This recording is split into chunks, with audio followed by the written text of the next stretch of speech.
নাই এখানে এবং আমার জুনিয়র সিনিয়র হয়ে যাচ্ছে এই অবস্থায় মানে নিজের কাছে খারাপ হয়। চাকরি করা যায়, শেষ পর্যন্ত করা যায়, কেউ আমাকে না করবে না।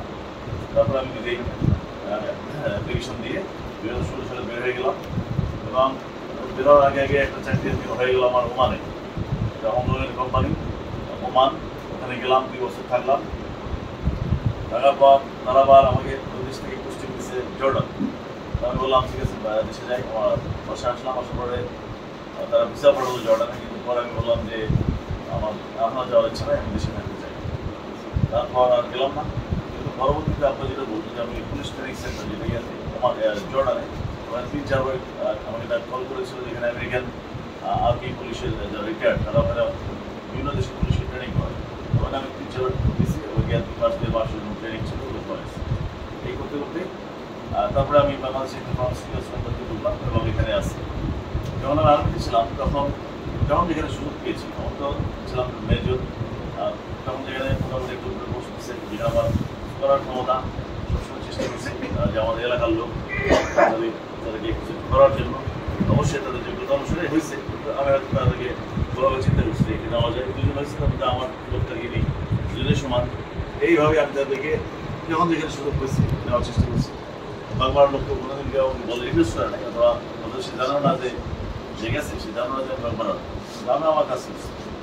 এরকম এটা কেন হয়েছে? কারণ আমি যেমন জন্মের পর থেকে যেমন আমার জন্ম দেখছি আব্বা যে স্কুল করে, তারপরে সেখান থেকে বিএনপি জয়েন করলো, বিএনপি শুরু থেকে আসে। আমাদের বাসার পরিবেশটা সবসময় এরকম, এবং বিএনপিকে যে মানসিকতা যেটা বললো উদারপনা এবং মধ্যপন্থী, এটা আমাদের কাছে খুবই ভালো লাগে। আমরা ছোট থেকে দেখে বড় হয়েছি এবং আমরা কোনো কালেই এই দল সম্বন্ধে চিন্তা করতে পারবো, তাদের অ্যাকশন থেকে আমাদের মাথা গরম হয়ে যায়। তারা যেভাবে কথা বলে, যেভাবে তারা আচরণ করে, যেভাবে মানুষকে নিয়ে ভাবনা করে, এটা আসলে খুবই মানে চিন্তারও বাইরে, আমরা চিন্তা করতে পারি। যাই হোক, কিন্তু আমি যেহেতু আর্মিতে ছিলাম, তো পলিটিক্স সরাসরি করা সম্ভব ছিল না। পরে যখন আমার এলাকার লোকজন, কিন্তু আমার বিশেষ করে আমার গ্রামের লোকজন, তারা বিভিন্ন সময় যোগাযোগ করতো এবং খবর দিত। তারপরে একটা সময় আসলো যে যখন আমি ছাড়লাম, তখন বললো যে আপনার মোটামুটি সবাই আপনাকে পছন্দ করে, তারা বাবার বয়স হয়ে যাচ্ছে, তো আপনি যদি এদিকে আসেন তাহলে ভালো হয়। ওই কথাতে আরও একটু ইন্সপায়ার্ড হলাম, যেহেতু আমি আর্মি থেকে চলে আসছি। তারপরে আস্তে আস্তে ভাবলাম যে ঠিক আছে, আমি তো এখন যেতে পারি, কারণ আমার কোনো বার নেই।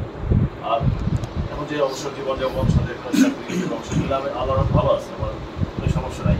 এখন এদিকে আসার একটাই কারণ যে আমি আমার বাবার যে আদর্শ, আমাদের যে পার্টি বিএনপি, তারেক রহমান, জিয়াউর রহমান, খালেদা জিয়া, যে আদর্শ থেকে আমি ভালোবাসি, সেই আদর্শ নিয়ে আমি কাজ করতে চাই।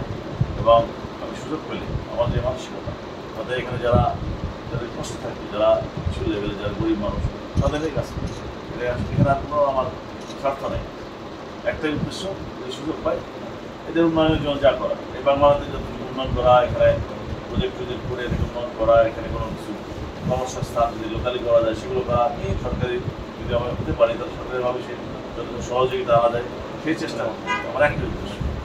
এখানে আমি আর বাড়ায় কিছু বলতে চাই না, অনেক টাইম চলে গেছে, আপনারা ধৈর্য ধরে বসে আছেন। তো আমি এখন আসছি, ইনশাল্লাহ আপনাদের সাথে থাকবো এবং সবসময় ছিলাম, এখন থাকবো, ভবিষ্যতে থাকবো। আর এমপি ইলেকশন কী হলো, রেজাল্ট হলো, এমপি নমিনেশন কী হলো, এটার উপরে কিন্তু আমাদের সম্পর্ক নির্ভরশীল না। আমরা মন থেকে আমাদের জন্মস্থানের মানুষকে ভালোবেসেই যাবো, কালেকশন থাকবে, এটা এসে মূল কথা। আর যেটা বলবো যে এখানে আপনাদের প্রেস ক্লাব খুবই ভালো লাগলো, আপনারা যে বলাতে সময় এসে গেছেন আবার আপনাদের সাথে সময় দিলেন। কালকে একবার আসলাম, আজকেও আসলাম।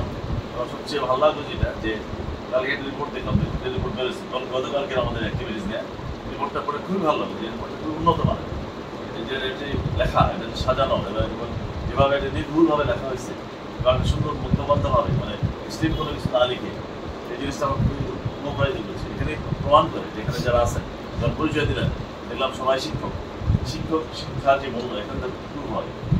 অনেক ধরনের সাংবাদিক দেখছি, অনেক ধরনের পত্রিকাও দেখি, মানে পড়লে আর পড়তে ছিল না। আমার খুবই ভালো লাগছে। এই জন্য আপনাদের একটা আত্মবিশ্বাস আমার জন্মগ্রহণ করছে যে আপনারা সুন্দরভাবে কাজ চালায় যাবেন। এখানে দল, এমপি, সরকার, ম্যাডাম, আপনারা সাংবাদিক মানুষ, আপনারা নিউট্রালি সত্যের মধ্যে থাকবেন এবং সেটাই দেখতে পাচ্ছি। এবং আপনাদের যে স্কিলটা দেখলাম, আমি অত্যন্ত খুশি হলাম এবং আপনাদের প্রতি একটা সুন্দর পজিটিভ ধারণা নিয়ে যাচ্ছি। ইনশাল্লাহ ভবিষ্যতে যদি আরও যোগাযোগ হয়, আরও ভালো আমি দেখতে পাবো, এটা আশা করছি। আমি আর বেশি বলতে সবাই আমার জন্য দোয়া করবেন, আমার আব্বার জন্য দোয়া করবেন, এবং যেটাই হোক রেজাল্ট, বাট আমার চেষ্টা চালা যাচ্ছি যাতে আমরা কামিয়াব হতে পারি, আপনাদের সেবা করতে পারি। এই জন্য সবাইকে ধন্যবাদ। বাংলাদেশ জিন্দাবাদ।